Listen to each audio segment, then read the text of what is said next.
পরবর্তীকালে হলেন স্বামী নিশ্চয়ানন্দজি। উনি প্রথম দেখা করেছিলেন স্বামী নিরঞ্জনানন্দজি মহারাজের কাছে। তখন উনি ইন্ডিয়ান আর্মিতে চাকরি করতেন। নিরঞ্জনানন্দজি মহারাজের কাছে উনি একটু ভগবত প্রাপ্তির পথ নেবার একটু প্রেরণা পেয়েছিলেন, প্রোৎসাহন পেয়েছিলেন। নিরঞ্জনানন্দজি মহারাজের কাছে উনি শ্রী রামকৃষ্ণ দেব আর স্বামীজির কথা প্রথমবার শুনেছিলেন। তারপরে উনি সংবাদপত্রে পড়তেন স্বামীজি বিদেশে উনি কোথায় কোথায় কি কি বলতেন, আর উনি যতই স্বামীজির কথা পড়তেন উনি আরো স্বামীজির প্রতি আকৃষ্ট হতেন, আর স্বামীজির সঙ্গে দেখা করবার ইচ্ছা আরো বৃদ্ধি পাইত। তারপরে একদিন উনি হঠাৎ করে পড়লেন যে স্বামীজি ভারত প্রত্যাবর্তন করছেন, দক্ষিণ ভারতের দিক থেকে আসবেন। আর সৌভাগ্যবশত উনার তখন পোস্টিং ছিল মাদ্রাজের কাছে কোনো গ্রামে। ওই জন্য উনি ঠিক করলেন যে কোনো ভাবে উনি স্বামীজির সঙ্গে দেখা করবেনই।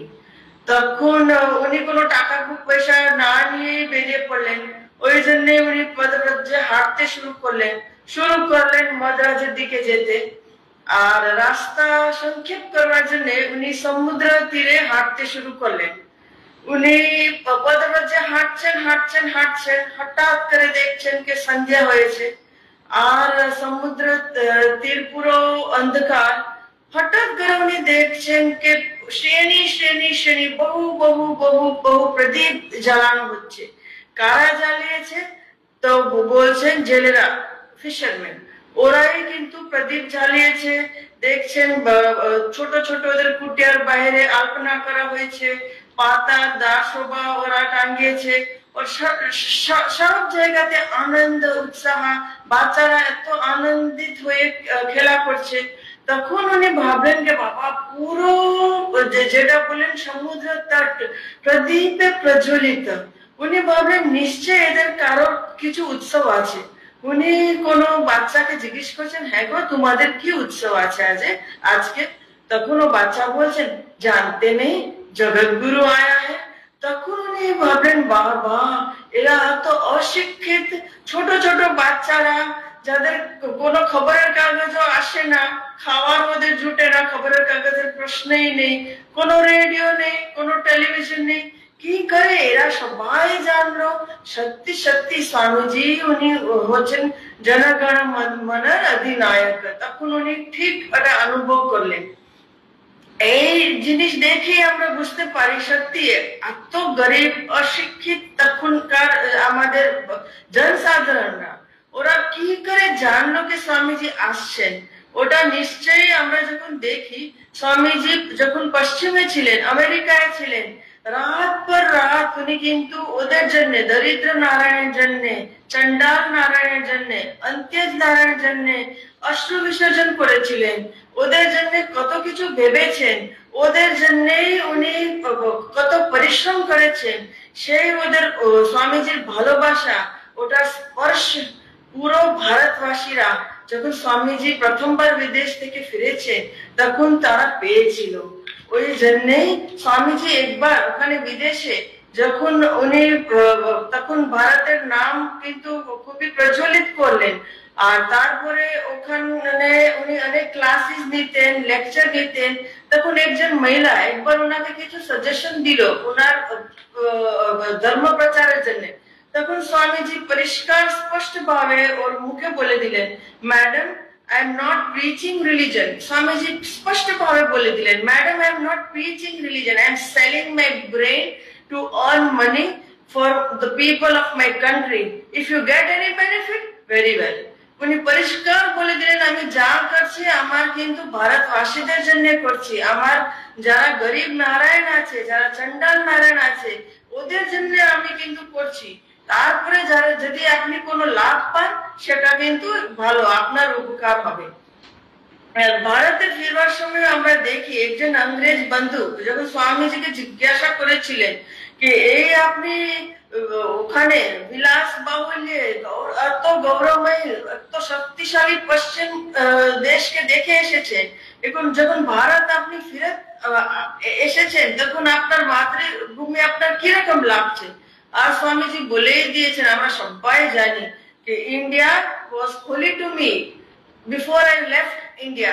তখন আমি ভালোবাসতাম, কিন্তু এখন ওর প্রত্যেকটা ধুলি, প্রত্যেকটা কণা ভারতের আছে, it has become holy to me. It has the very air has become holy to me. It is a place of pilgrimage. এক আমার জন্য একটা তীর্থ হয়ে গেছে। দক্ষিণে আমরা দেখি, দক্ষিণ ভারতে উনি যখন ভারত কে পুণ্যভূমি বলে সম্বোধিত করে হাজার হাজার নারীদের বলেছেন, তখন উনি বলেছেন যে যারা একটু ভগবত চিন্তা করেছেন, যারা একটু ভালো সত্যকর্ম করেছেন, যারা যারা ভগবানের দিকে এগোচ্ছেন, ঈশ্বরের দিকে এগোচ্ছেন, তাদের কিন্তু জন্ম ভারতে নিতেই হবে। আর ভারতে যারা জন্ম নিয়েছেন তারা আমরা সবাই খুবই ভাগ্যশালী, আমরা এটা জানি বা না জানি।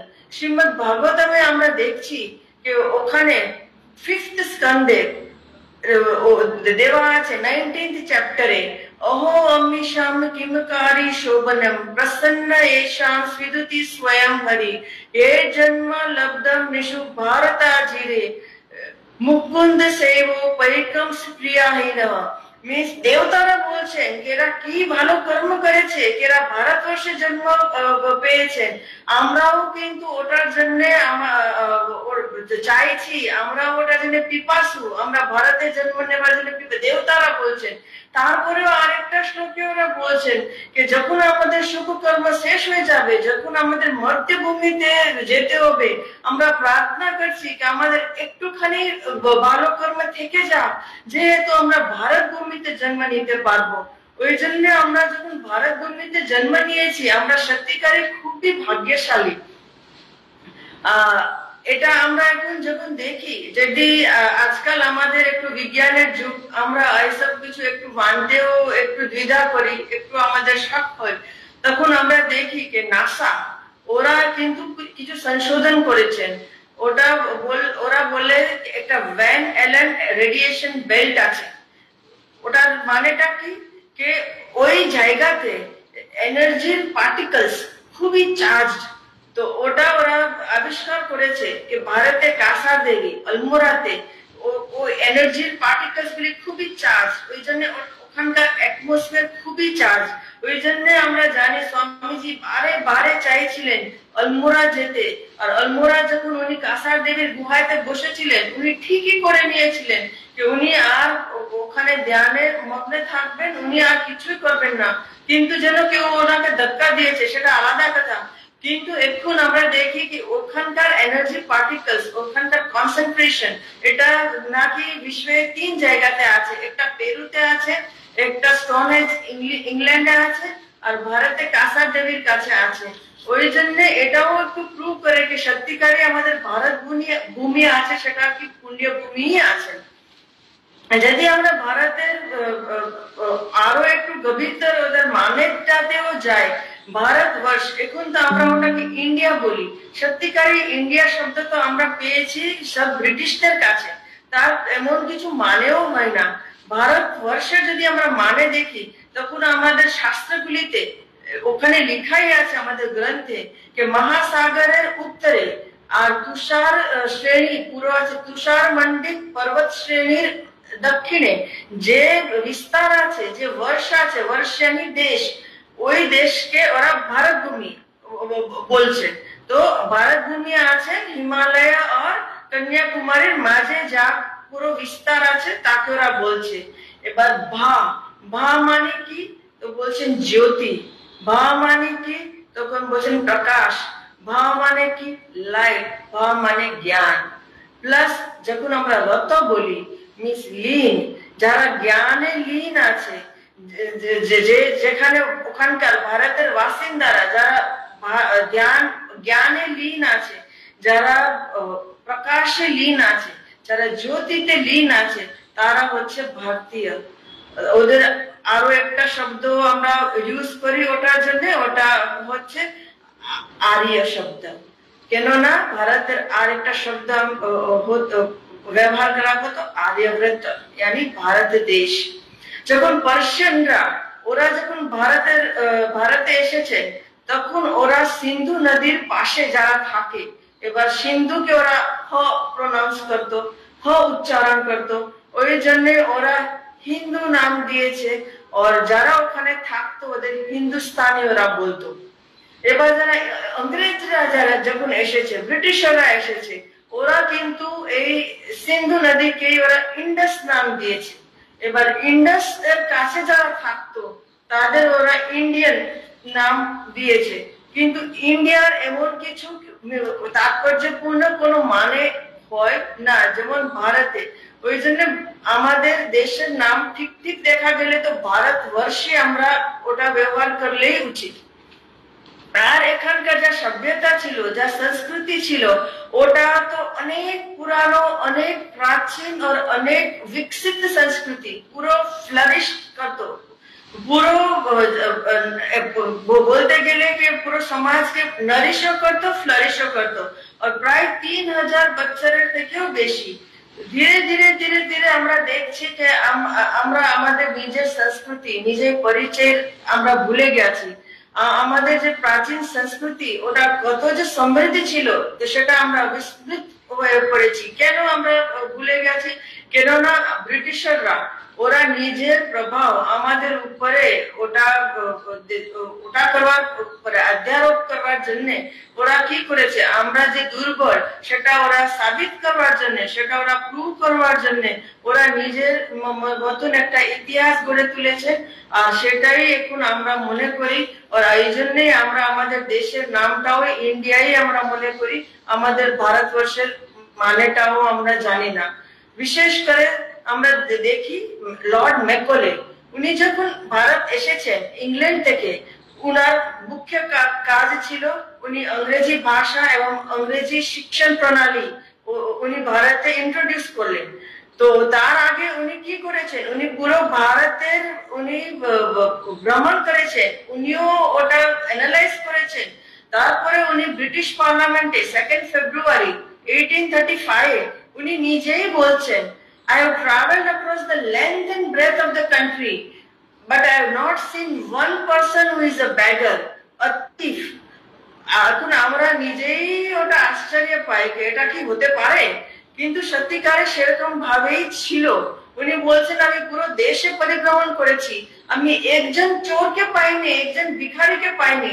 শুধু উনি এটা বলছেন তা না, তখন যারা অনেক অন্য বিদেশ পর্যটকরা আসতো, টুরিস্ট আসতো, তার মধ্যে আরেকজনও ওটা লিপিবদ্ধ করেছে। অনেকরা বলেছে আরেকজনও লিপিবদ্ধ করেছে যে ভারত মতন সমৃদ্ধ দেশ আমরা তখন দেখতে পাইনি, ভারতের মতন ওদের লোকের যে নৈতিকতা ছিল তাদের মতন আমরা দেখতে পাইনি। তখন আমাদের একটা প্রথা ছিল যে রাজা যে ছিল সে নিজের রাজকোষ বছরে একদিন পুরা খুলে দিত, প্রজারা যে যা চাই ওই রাজকোষ থেকে নিতে পারতো। কিন্তু আশ্চর্য, কিন্তু আমাদের ওইটাই একটা কি কেউ এসে ওই রাজকোষ থেকে কিচ্ছুই নিতে চাইতো না। কিসের জন্য? কেননা ওরা নিজে উপার্জন করে নেই, যে টাকা ওরা নিজে অর্জন করে নেই সে টাকা ওরা কিন্তু নিতেই চাইতো না। অত আমাদের নৈতিক মূল্যতা অত উঁচু ছিল তখন। যেমন বলছেন, যেমন উদার রাজা আমরা ভারতে দেখেছি, তেমনি আমরা সন্তুষ্ট সমৃদ্ধ প্রজাকেও দেখেছি। সেই জন্য ম্যাকল উনি এটা দেখেই বলছেন I have not seen one person who is a beggar, who is a thief. Such wealth I have seen in the country, such moral values, people of such high caliber. এত প্রতিভাশালী আমাদের যারা ছিল দেশবাসীরা, ওদের প্রতিভাও এত ছিল। কিন্তু তখন বলছে আমি বুঝতেই পারছি আমরা এই দেশের উপরে কোনোদিন বিজয় করতে পারবো না, ওদের উপরে রাজ্য করতে পারবো না। We would never be able to conquer this country unless we break the very backbone. Or backbone কি ছিল? তখন বলছেন আমাদের সংস্কৃতি, আমাদের সভ্যতা, আমাদের আধ্যাত্মিকতা। আর উনি পুরো একটা প্ল্যান করেছে, পুরো একটা স্ট্র্যাটেজি গড়েছে। আর বলছেন যে ওটা করবার জন্য আমাদের ওদের শিক্ষা পদ্ধতি ওটা আমাদের কিন্তু চেঞ্জ করতে হবে। আমাদের গুরুকুল প্রথা আছে সেটা কিন্তু আমাদের ওটা বন্ধ করতে হবে। সংস্কৃত ভাষা শেখানো শুধু বানারস হিন্দু ইউনিভার্সিটি ফান্ড পেত, বাকি উনি সব ফান্ড বন্ধ করে দিয়েছেন। আরবিক ভাষাও তখন কেননা অনেক মুসলিমরা ছিল, সেটাও বন্ধ করে দেওয়া হয়েছে। শুধু ইংরেজি শিক্ষা সবাই প্রাপ্ত করবে। আর সেটাও উনি বলছেন যে আমাদের এমন একটা বর্গ তৈরি করতে হবে লোকেদের, যারা ব্রিটিশ শাসক আর জনসাধারণের মধ্যে একটু ইন্টারপ্রিটারের কাজ করবে, যারা রং আর রক্তে শুধু ভারতীয় থাকবে, কিন্তু ওদের চিন্তাধারা, ওদের অভিরুচি, ওদের নৈতিকতা, ওদের যা সমস্ত বাকি কিছু চিন্তাগুলি আছে, সমস্ত ইংরেজের মতন যেন হয়। আর তারপরে উনি এক বছর পরে, ঠিক এক বছর পরে উনি নিজেই লিখছেন যে আমি খুব খুশি হচ্ছি যে আমরা যা ঠিক করেছিলাম সেটা কিন্তু আমরা খুব ওটাতে সফল হয়েছি, সাকসেসফুল হয়েছি। শুধু ওয়েস্ট বেঙ্গলে উনি বলছেন হুগলি জেলায় 1400 ছেলেরা এই আমাদের ইংরেজি শিক্ষা প্রাপ্ত করছে। আর আমি গর্বপূর্বক এটা বলতে পারি যে যারা যারা প্রাপ্ত করছে তার মধ্যে সত্যিকারে এখন কেউই হিন্দু নেই। ওরা শুধু বাইরে থেকে ওদের রঙে আর ওদের রক্তে ওরা শুধু হিন্দু হতে পারে, কিন্তু ওদের চিন্তাধারা সমস্ত আমাদের ইংরেজের মতন হয়ে গেছে। ওই জন্য যা কিছু বিদেশি, যা কিছু ইংরেজি, সেটাই ওরা ভাবছেন যে খুবই ভালো। আর ওদের যা কিছু আছে সেটা একেবারে মন্দ, সেটা ওরা মানতে শুরু করেছেন। আর যদি এরকমই যদি চালু থাকে, তখন আমি বলে দিচ্ছি যে সম্ভ্রান্ত ওয়েস্ট বেঙ্গলের যে পুরো সামাজিক বর্গ আছে, সেখানে 30 বছরের মধ্যে একটাও মূর্তি পূজক আমরা দেখতে পাবো না। আর এটা আমরা কোনো রিলিজিয়াস কনভার্সন কিছুই না করে শুধু এরকম শিক্ষা দিয়ে আমরা কিন্তু এটা হাসিল করব, সেই রকমই উনার একটা প্ল্যান ছিল। আর আরো ওটাতে করবার জন্য ওরা ম্যাক্স মুলার যে মতন স্কলারকে ওরা নিযুক্ত করেছিল যে তোমরা বেদ পড়ো আর তারপরে ওটা অ্যানালাইজ করো, তারপর ওদের দৃঢ়তা প্রকাশ করে দাও। এবার ম্যাক্স মুলার ঠিক বেদ পড়ার পরে ঠিক উল্টোই হলো। উনি নিজেই তারপরে বললেন যে যদি কেউ আমাকে জিজ্ঞাসা করে কি আকাশের নিচে মানব মন সম্পূর্ণভাবে কোথায় বিকাশ করেছে, কোথায় জীবনের সবই বড় সমস্যাগুলির উপরে গভীরভাবে চিন্তা করেছেন ও তার সমাধান পেয়েছেন, তখন আমার ভারতের দিকে ইঙ্গিত করাই উচিত। আর আমি সেটাই করব। ওই জন্য সেটাতে ওরা ফেল করলো। ওরা কিন্তু ম্যাক্স মুলারকে দিয়ে ওরা করাতে পারেনি। ওটা কেন করতে চাইছিল? কেননা ইংরেজ চাইছিল যে ওরাই সুপিরিয়র আর আমরা কিন্তু একেবারে ইনফিরিয়র, কেননা ওরা আমাদের উপরে সেরকমই রাজ্য করতে চাইছিল। আর ওরা শুরু করলো আরিয়ান ইনভেনশন থিওরি, যে আরিয়ানরা বাইরে থেকে এসেছে, ইউরোপ থেকে এসেছে, ওরা আমাদের এসেই আমাদের কোনো সংস্কৃতি ভালো ছিল না, ওরাই ভালো করে কালচার ছিল, এসব ওরা কিন্তু আমাদের বলেছে আর আমরা এটা মেনেও নিয়েছি। আমরা কিন্তু দ্রাবিডিয়ান ছিলাম, অনেক অনেক অনেক ওরা এটা শুরু করেছে। কিন্তু আমরা জানি কি ঈশ্বরের ইচ্ছা ছাড়া একটা পাতাও নড়ে না। ওই জন্য 1835 ম্যাককলে শিক্ষা পদ্ধতি প্রস্তাবিত করেছে। আর আমরা জানি 1836 ওই হুগলি জেলায় একটা ছোট্ট গ্রামে কামারপুকুরে শ্রী রামকৃষ্ণ দেব কিন্তু জন্ম নিয়েছেন। আর শ্রী রামকৃষ্ণ দেবের জন্মের পরে ওনার শিষ্য স্বামী বিবেকানন্দ উনি কয়েক বছর পরেই যেন সিংহের মতন ঘোষণা করেছেন, তোমরা নিজেরাই পণ্ডিত আছো, তোমরা নিজেরা নিজের ইতিহাস সংশোধন করো আর তোমরা নিজের ইতিহাস তোমরা নিজেরাই লিখো। তোমাদের যে সংস্কৃতি আছে ওটা কত রিফাইন্ড, কত কালচার, সেটা আমরা নিজেই আমাদের খুঁজে লিখতে হবে। বলছেন যদি আমরা আর্যরা যদি আমাদের সংস্কৃতি পিছনে পিছনে পিছনে গিয়ে যদি ট্রেস করি, আমরা পাবো কি আমরা কোনো মহান ঋষির বংশজ আছি। আর যদি ওরা ইংরেজরা ওদের অ্যানসেস্ট্রি পুরো পিছনে ট্রেস করতে যাবে, তখন ওরা বুঝতে পারবে ওরা কোনো একটা অরণ্যে, কোনো একটা জঙ্গলে কোনো চোর ডাকাতদের বংশজ আছে। ওই জন্য আমাদের নিজেরই এটা ঠিক করতে হবে। এটা বিশ্বাস আমাদের দিলেন সর্বপ্রথম স্বামীজি। আর এখন তো আধুনিক যুগে আমরা সবাই জানি যে এখন আমরা স্যাটেলাইট এভিডেন্স, স্যাটেলাইট প্রুফও পেয়ে গেছি। এই আরএন ইনভেনশন থিওরি পুরো ভুল ছিল, সেটা আমরা স্যাটেলাইট এভিডেন্স পেয়ে গেছি। ওরা অনেক জায়গাতে, যেমন এখানে গুজরাট আছে কচ্ছের মরুভূমির উপরে, ওরা প্রমাণ করেছে যে এখানে যেটা বিলুপ্ত হয়েছিল সরস্বতী নদী, আর সরস্বতী সিভিলাইজেশন ছিল, সরস্বতী নদীর স্তোত্র প্রবাহিত হচ্ছিল, আর ওখানেই আমাদের বৈদিক সভ্যতা, বৈদিক সংস্কৃতি স্থাপিত হয়েছিল। আমাদের যখন ওরা একেবারে জঙ্গলে বাস করতো পশ্চিমরা, তখন আমাদের সংস্কৃতি পুরো একটা উচ্চ শ্রেণীতে পৌঁছে গিয়েছিল, আমরা একেবারে সুসংস্কৃত সভ্যতা ছিল। সেটা আমাদের সরস্বতী নদীর যেটা স্যাটেলাইট, ওটাতেও পাওয়া যায়। আমরা দ্বারকার ওরা সমুদ্র তট থেকে পেয়েছি, সেটাও পাওয়া যায়। রাম সেতু যেটা হয়েছিল সেটা থেকেও পাওয়া যায় কি আমাদের সংস্কৃতি প্রথম থেকে খুব সমৃদ্ধ ছিল, খুবই পরিপূর্ণ ছিল।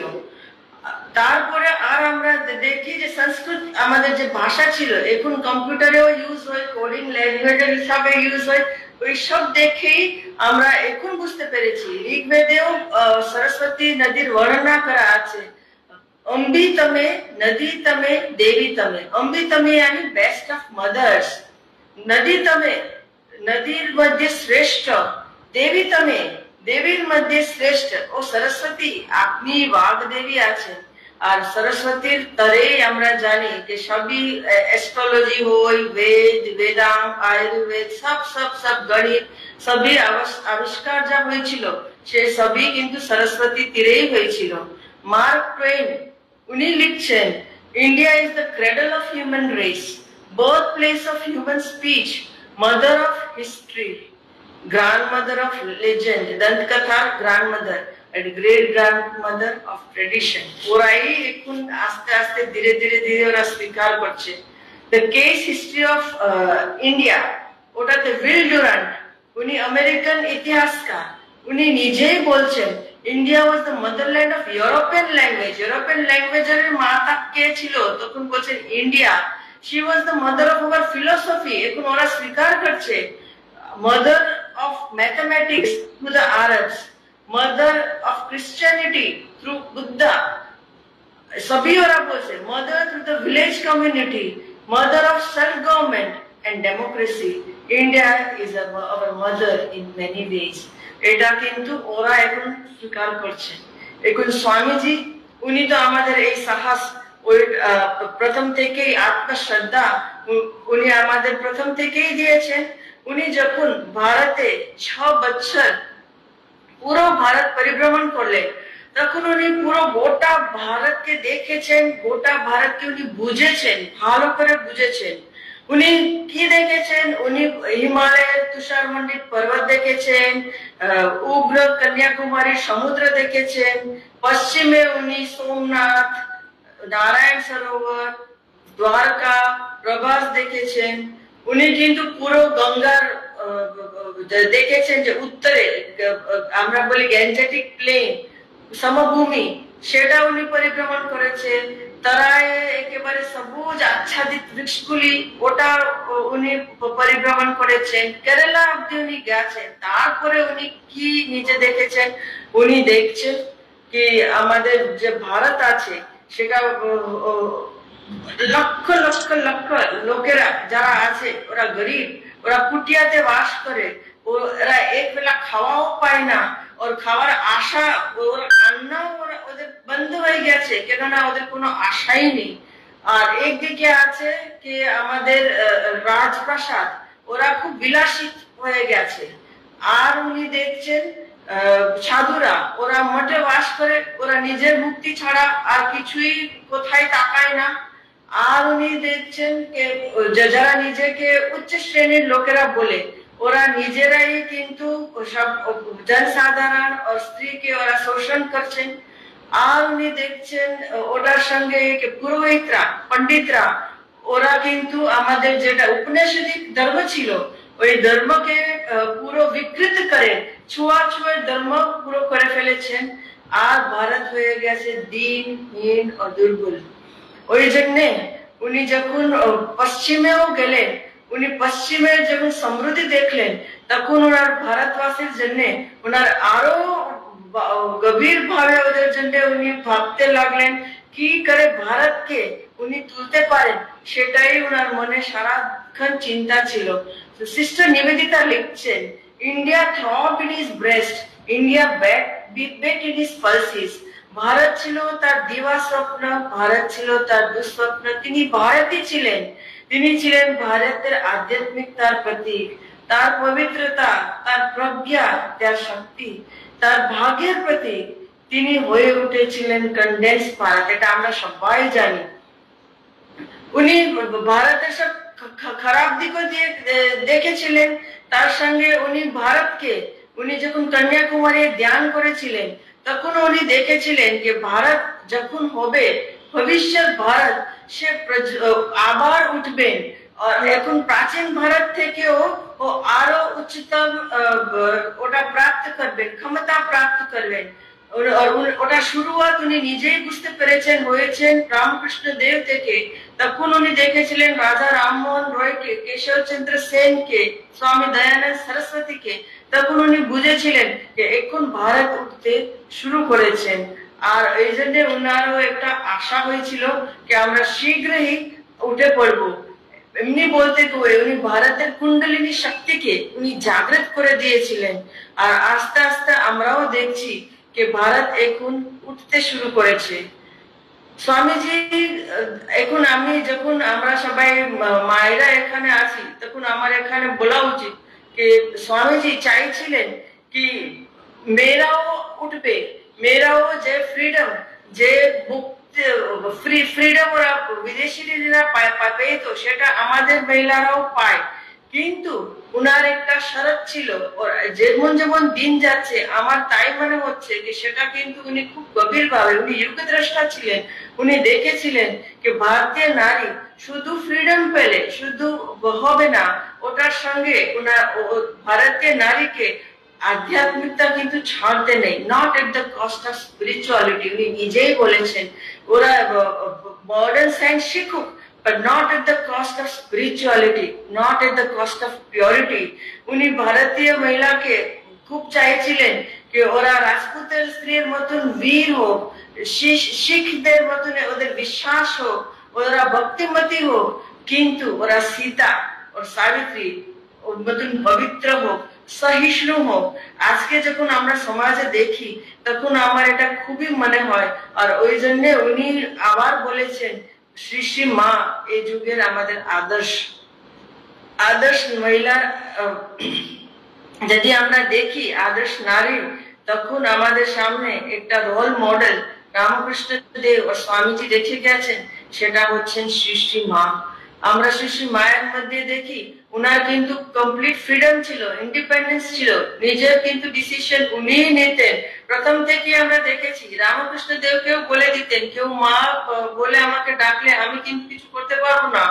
তাছাড়া যখন স্বামীজি বেলুর মঠ বিক্রির কথা বলেছেন তখনও শ্রী শ্রী মা বলেই দিয়েছেন না, এটা হতে পারে না, আরো আরো অনেক দুর্ভিক্ষ হবে, আর আরো আরো অনেক ত্রাণ কার্য হবে, সেটা আমাদের করতে হবে। উনি তো বলেননি যে স্বামীজি তো অনেক পড়াশোনা জানেন, অনেক জ্ঞানী, উনি যা বলছেন ঠিক বলছেন, বলেননি। উনি কিন্তু নিজের ফ্রিডমটা ঠিক রেখেছিলেন নিজের কাছে, সঙ্গে সঙ্গে উনি রেখেছিলেন নিজের লজ্জা। এটা আমাদের খুব দরকার।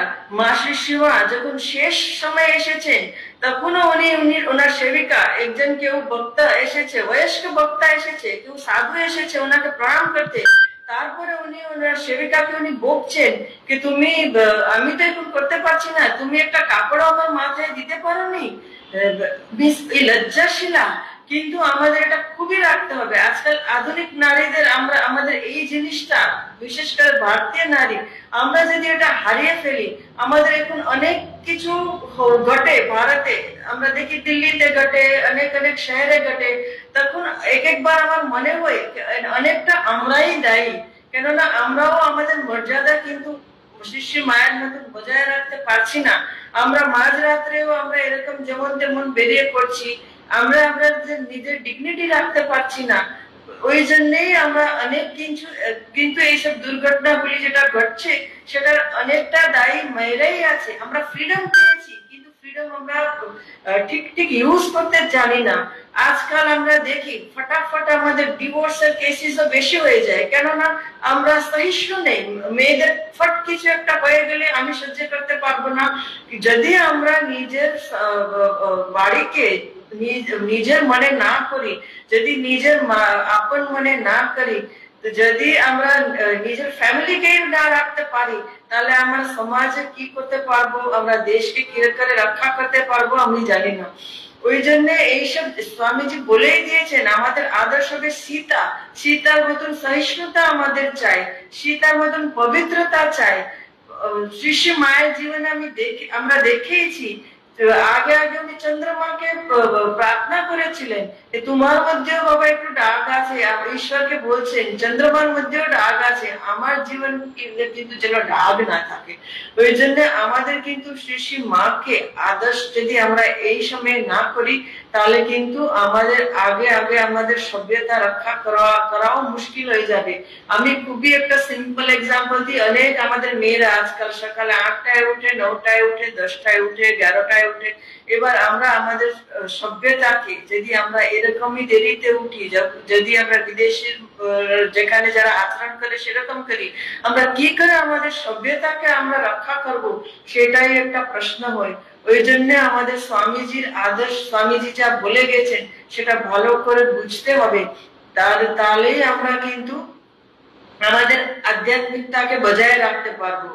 কেউ স্বামীজিকে একবার প্রশ্ন করেছিলেন, আর তারপরে আমরা জানি এখন অনেক অনেক অনেক প্রশ্ন উঠে সবার মধ্যে, স্বামীজি ভারতকে এত ভালোবাসতেন, উনি তো একটা সন্ন্যাসী, উনি তো একটা সাধু, উনার তো পুরো বিশ্বকে নিজের করে দেওয়া উচিত, উনি ভারতকে শুধু কেন তো ভালোবাসতেন? তার উত্তরে আমি কিন্তু এতটুকু বলতে পারি कि स्वामी जी जानते हैं कि यदि भारत থেকে আধ্যাত্মিকতা লুপ্ত হয়, তাহলে পুরো বিশ্বকে আমরা বাঁচাতে পারবো না। পুরো বিশ্বই কিন্তু ধ্বংস হয়ে যাবে। পুরো বিশ্বের দায়িত্ব এখন হচ্ছে ভারতের উপরে। ভারতকেই দায়িত্ব নিতে হবে, আধ্যাত্মিকতা বজায় রাখতে হবে, নিজের সংস্কৃতি বজায় রাখতে হবে। যদি ভারত নিজের সংস্কৃতি না বজায় রাখতে পারে, তাহলে পুরো বিশ্বই কিন্তু খুব বিকট সমস্যাতে পড়ে যাবে। ওই জন্য স্বামীজি ভারতকে এত ভালোবাসতেন। উনি চাইতেন যে ভারতের সভ্যতা, ভারতের সংস্কৃতি বজায় থাকুক। কিসের জন্য? কেননা যদি ভারত আছে তাহলে বিশ্ব আছে। যদি ভারতের সংস্কৃতি আধ্যাত্মিকতা লুপ্ত হবে, তাহলে বিশ্বের আর কোনো দিশা বিশ্বের লোকেরা পাবে না। আর্নল্ড টয়েনবি, ওয়ার্ল্ড হিস্টোরিয়ান, আমরা জানি উনি নিজেই বলেছেন, প্রথম বিশ্বযুদ্ধ হলো, ওরা কিছুই করতে পারলো না। দ্বিতীয় বিশ্বযুদ্ধ হলো, তারপরে ওরা কিছুই করতে পারলো না। তখন ওরা চিন্তা করতে লাগলো যে যদি আমরা শান্তি চাই কি করতে হবে। উনি রামকৃষ্ণ বিবেকানন্দকে পড়লেন, আর তারপরে উনি লিখলেন, the present chapter which has a western beginning must have an Indian end if the world wants to survive from self-destruction. আর ওটার জন্য উনি বললেন আমাদের লাগবে স্পিরিচুয়ালিটি। এই জন্য আমাদের আধ্যাত্মিকতা রক্ষা করার এখন দায়িত্ব আমাদের সবার উপরে এখন আছে। এখন আমরা সবসময় নিরাশাবাদ বললেই হবে না। আমাদের আজকাল লক্ষ লক্ষ নবযুবক আছে, ওরাও কিন্তু এখন উঠেছে, জেগেছে, কিন্তু আমাদের আরো আরো চাই। আমি একটা দুটো দৃষ্টান্ত দেব, আপনারা হয়তো জানেনও। দেশের রক্ষার জন্য আমরা জানি এখন আমাদের ইন্ডিয়ান আর্মি, আমাদের যারা আছে সৈনিকরা আছে, ওরা নিজের প্রাণ দেওয়ার জন্য ওরা দিয়েও দিচ্ছে, আর অনেকরা আছে কি দিতে তৈরিও আছে। কিসের জন্য? কি আমরা যেন বেঁচে থাকি, আমাদের দেশ যেন বেঁচে থাকে। ওরা নিজের জানের জন্য একটু চিন্তা করেন না। একটা আমি এক্সাম্পল দেবো, আপনারা জানতেই হয়তো হবে। যোগেন্দ্র যাদব, উনি যখন 16.5 years উনার বয়স, তখন উনি ইন্ডিয়ান আর্মি জয়েন করলেন। উনার পিতাও কিন্তু আগে আর্মিতে ছিলেন যখন ইন্ডিয়া পাকিস্তানের যুদ্ধ হয়েছিল 1871-এ। ওনার বড় দাদাও কিন্তু আর্মিতে। এবার উনি যখন যোগ দিলেন, তারপরেই 2-3 বছর পরেই কার্গিলের যুদ্ধ হলো। এবার উনার বয়স তখন ছিল মাত্র 19 বছর। তারপরে উনাকে পাঠিয়ে দেওয়া হলো। আমরা তো জানি ইন্ডিয়ার হিস্ট্রি, শ্রদ্ধাপ্রাণা মাতাজি বলতেন, history of India is history of traitors. আমরা আমাদের হিন্দুরা কিছু একটু টাকা পেয়ে গেলেই আমরা কিন্তু অনেকে ভিতরে ঢুকিয়ে দিই। এখন যখন কার্গিলের যখন যুদ্ধ হলো তখন আমরা বুঝতে পেরেছি যে কত ওরা ভিতরে, পাকিস্তান আর্মি আমাদের দেশের কত ভিতরে চলে এসেছে, ততক্ষণ আমরা নাকি বুঝতেই পারিনি। তো ওই জন্যেই যখন ওদের পাঠানো হলো, একটা দল টিম টিম করে পাঠাবার কথা ছিল, তো ওই টাইগার হিল পাকিস্তানরা কবজা করেছিলেন, ওখান থেকে ওদের তাড়াতে হবে, ওই জন্য ওদের পাঠানো হলো। এবার যখন ওরা উপরে গেছে, ওরা তো জানে না কি ওইদিকে পুরো আর্মস এন্ড অ্যামিউনিশন, পুরো ডিপ্লয়মেন্ট, ওদের লঙ্গর চলছে পাকিস্তানের, সমস্ত ওদের কাছে শস্ত্র আছে। ওর আমাদের তো বেচারা কয়েকজনকে আমরা উপরে পাঠিয়ে দিয়েছি, তার মধ্যে ছিলেন যোগেন্দ্র যাদব। বলছেন দৌড় দৌড় দৌড় দৌড় করে ওরা সবাইকে মেরে ফেললো, আমাকেও অনেক গুলি মেরেছে, কিন্তু যেন ঈশ্বর রক্ষা করে। আর উনি নিজেই বলেছেন যে আমরা ভারতকে মাতৃভূমি বলি কেন, কেননা ও মাতার মতন আমাদের রক্ষাও করে, আমাদের সবসময় আমাদের সাহায্য করে। তখন ও বলছেন যে ওর পকেটে 5 টাকার সিক্কা ছিল, কয়েন্স ছিল, তো গুলি ওর হাতে লেগেছে, পেয়ে লেগেছে, ও পুরো ঘায়েল, কিন্তু ও মরে যায়নি। কিসের জন্য? গুলি ওর ছাতির কাছে যেটা ছোট পকেটে 5 টাকার কয়েন্স ছিল ওটাতে লেগেছে, ওই জন্য ও কিন্তু প্রায় হাফ মরা হাফ জীবিত সেরকম ভাবে পড়ে আছে। পাকিস্তানরা ভেবেছে কি সবাই মরে গেছে, আর ওরা আরো গুলি সবার কাছে যে AK-47 রাইফেল ছিল সেটা নিতে শুরু করেছেন, গালাগালি দিতে শুরু করেছেন, অনেক কিছু কিক্স মারছেন, অনেক কিছু করতে শুরু করে দিয়েছেন। তখন বলছেন আমি নিজেই ফার্স্ট এমন ঘায়ল হয়েছি কি আমি বুঝতেই পারছি না কি আমি জীবিত কি আমি মরে গেছি। কিন্তু একটা পাকিস্তানি যখন সৈনিক যখন আমার সঙ্গে হাঁটতে হাঁটতে আমার উপরে পা দিয়েছে, তখন আমি বুঝতে পেরেছি যে আমি তো কিন্তু জীবিত আছি, কিন্তু একটাও নড়াচড়া করেনি, স্থির ভাবে শুয়ে পড়েছে। এবার এরা ভেবেছে কি সবাই মরে গেছে, তখন ভাবছেন এখন আমরা নিচে নেমে পড়ি। যে ওরা একটু এগেছে, উনি খুব কষ্ট করে ওনার পকেটে হ্যান্ড গ্রেনেড ছিল, সেটা উনি ছুঁড়ে ফেলেছেন ওদের পাকিস্তানের সৈনিকের উপরে। তো ও একটা সৈনিকের মাথায় বলছেন উড়ে সোজা আমাদের উপরে পড়ে গেছে। আর ওরা ভয় পেয়ে গেছে যে এখানে তো সবাই মরে গেছে, তাহলে এটা কি করে হলো, নিশ্চয়ই একটার মধ্যে কেউ জীবিত আছে, আরো গুলি দিয়ে দাও, এরকম করে সবাইকে আরো গুলি মারতে শুরু করেছে। কিন্তু যোগেন্দ্র যাদব কিন্তু কোন রকম বেঁচে গেছে।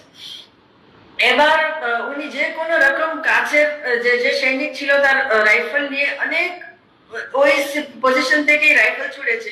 ওরা ভয় পেয়ে গেছে, ওরা ভাবছে যে নিচে থেকে ওদের আর একটা পুরো টিম রিএনফোর্সমেন্ট এসে গেছে, ওই জন্য ওরা পালিয়ে গেছে পাকিস্তানের সৈনিকরা। উনি আস্তে আস্তে আস্তে কষ্ট, উনি বলছেন এত এত ঠান্ডা ওখানে, এত বরফ, আমি বুঝতেই পারছি না আমি কোন দিকে আছি, আমি নামছি তো আমি পাকিস্তান দিকে নামছি, আমি ইন্ডিয়ান দিকে নামছি সেটাও জানি না।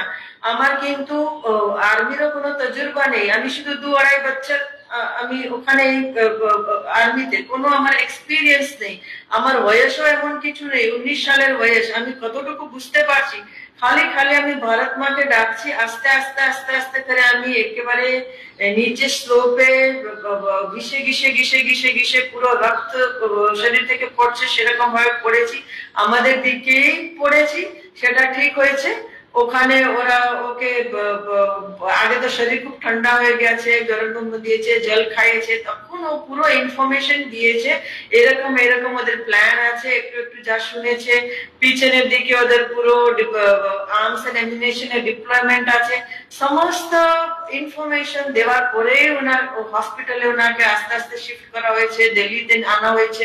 16 মাস উনি কিন্তু দিল্লি হসপিটালে থেকেছে, এখন উনি রিটায়ার করেছে। কিন্তু তখন উনি পরমবীর চক্র পেয়েছিলেন 1999-এ। ওই জন্য আমাদেরও এখন যুবকরা, আমরা যেমন স্বামীজির ডাইরেক্ট না হলেও আমরা জানি যে স্বামীজির বিচারগুলি, স্বামীজির সাহস আছে, ও গিরি কন্দর সব বেদ করে আমাদের প্রত্যেক ইউথের মধ্যে ওদের পৌঁছে যায়, সেটারও আমরা একটা সবুত এখানে পাই। ওই জন্য ভারতের সেবা করার জন্য যদি আমরা ঠিক ঠিক নিশ্চয় করি, আমরা এখানে বসে কিছু না করতে পারলেও ওদের জন্য প্রার্থনা তো আমরা করতেই পারি, সেতটুকু করলেও অনেক প্রার্থনারও অনেক শক্তি আমরা জানি। আর একটা আছে বাবা হরভজন সিং, উনি এমন কিছু যেমন এরা করেছে, দুশ্মনের সঙ্গে যুদ্ধ করেছে, সেমন করবার ওনার সুযোগ পায়নি। উনি চায়না বর্ডারে সিকিমের কাছে একটা নাতুয়া পোস্ট করে আছে, সেখানে উনি কিছু আর্মির জিনিসগুলি উনি এক জায়গা থেকে আরেকটা জায়গাতে নিয়ে গেছে। ওনার পা পিছলে গেছে, উনি সোজা পাহাড় থেকে ওখানে যেটা স্ট্রিম হচ্ছিল ওখানে উনি পড়ে মরে গেছে। এবার ওনার শরীর তো এত দূরে 2 কিলোমিটার চলে গেছে। আমাদের আর্মির লোকেরা ভেবেই নিয়েছেন কি ও কিন্তু ও নিজের পোস্ট ছেড়ে ও পালিয়ে গেছে, ও আর্মিতে কাজ করবে না। তারপরে উনি একদিন এসে রাত্রে একজন সৈনিককে স্বপ্নে দিয়েছে যে আমার শরীর কিন্তু ওইদিকে পড়া আছে। প্রথম প্রথম তো কেউ মানেনি, কিন্তু সত্যিকারে ওখানে খোঁজ খবর যখন করেছে সত্যি ওর শরীর ওখানে পাওয়া গেছে। তখন থেকেই উনি কিন্তু এরকম অশরীরী ভাবেই, যখনই চাইনারা ওখানে কিছু করবে উনি কিন্তু অশরীরী ভাবেই সব ইনফরমেশন কাউকে স্বপ্নে এসে এসে, ওই জন্য চাইনিজরা ওই এরিয়াতে কিছুতেই দখলন্দাজ করতে পারছেন না। ওখানে ওনার একটা মন্দির করা হয়েছে। আর উনার তখনই আর্মিও ঠিক করেছিল যে উনি যখন এত আমাদের সাহায্য করছে, যখন যখন ফ্ল্যাগ মিটিং হতো তখন ওনার জন্য একটা খুশি রাখা হতো। উনার কিন্তু যেমন প্রমোশন হতো, প্রত্যেক মাসে স্যালারি উনার কিন্তু অ্যাকাউন্টে জমা হতো। উনার যখন ছুটি হতো তখন 2-3 সৈনিক ট্রেনে পুরো ওনার লাগেজ ওনার গ্রামে পৌঁছে আসতো। যখন 2 মাসের ছুটি শেষ হতো তখন আবার ওনার সামান ফেরত যেত। ঠিক যেমন নর্মাল সৈনিককে সব যেমন ট্রিটমেন্ট দেওয়া হয় পুরোটা করে, কিন্তু এখন ওনার রিটায়ারমেন্ট হয়ে যাওয়ার পরেও উনি কিন্তু ঠিক সবাইকে কিন্তু ওই জায়গাতে চাইনিজকে কিছুতেই, শুধু আমাদের ইন্ডিয়ান আর্মি নেই কিন্তু আমাদের গ্রামবাসীরা ওখানে যে সিকিমের কাছে ওরাও পরিচয় পেয়েছে কি হ্যাঁ এরকম কিছু আছে, বাবা আমাদের সাহায্য করে। ওরাই নেই, চাইনিজ সোলজারও অনেকবার কিন্তু আমাদের খবর দিয়েছেন কি তোমাদের একটা সোলজার, একটা সৈনিক ঘোড়ার উপরে এদিক থেকে যাচ্ছিল, আমরা কিন্তু দেখেছি।